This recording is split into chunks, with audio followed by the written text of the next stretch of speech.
Hey guys, thanks for joining us today. I'm so glad you came. I'm so glad that you are here.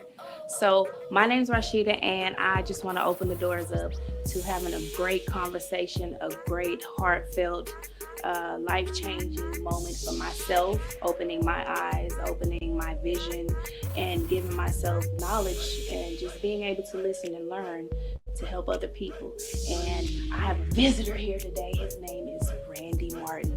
And as happy as I am, it's sad to say that Mr. Martin is going to share a little bit of his story with us today. So, you guys stay tuned. I thank you for joining us.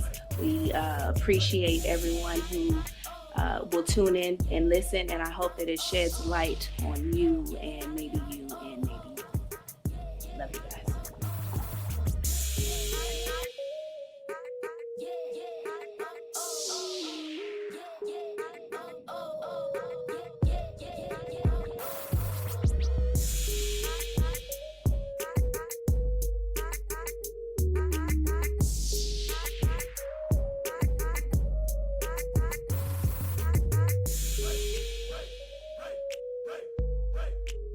All right. Well, it's nice to have you here.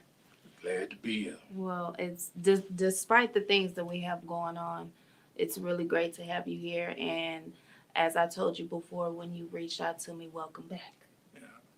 How does it feel to, let's just go ahead and be blank? How does it feel to be free? I'm adjusting. You're Justin. Yeah, it feels good at the same time, but I'm still adjusting, getting used to moving around in an environment, different type of environment from when I come from. Okay, okay. Well, my name is Rashida, and I am the CEO of EPIC, and that is Exhaustive Prison and Incarceration Criminal Justice Reform. And I'm here because I have Mr. Randy Martin, and Mr. Randy Martin has done an exhaustive prison time. And I would say 25 years is an exhausting time. But we're really here because we want to open the doors for awareness. We want to open the eyes. And not only that, we want to add knowledge to some areas where prison incarceration, and not only that, the pipeline system, just many areas that our children, our youth, um, they get thrown in the system at some point, and our people are not, they don't have the knowledge or the resources to get educated or to help their children. And so Mr. Randy Martin is with us today, and he's going to share a little bit about his story and why and how um, he wants to help with not just with the community, but help give back as far as telling his story, and maybe it can help someone that's going through some things right now, whether it's a youth, a parent, an adult, a dad, or a mom, just transitioning in from being incarcerated or coming from a youth detention center. So again, we thank you, and we just want to thank you for joining us. You're welcome. So I'm just going to jump right into it and not cut any corners. You were incarcerated at the age of At 15. 15, turning 16. But when did all of the brutal and when did the behavioral, when did that start? 88, I started getting locked up in 88. So you were I around was what age? 10. 10 years old. And your parents, were they?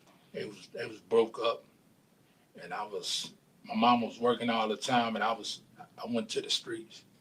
Okay, okay. And what did you find in the streets more than just the streets? Violence, drugs, Right.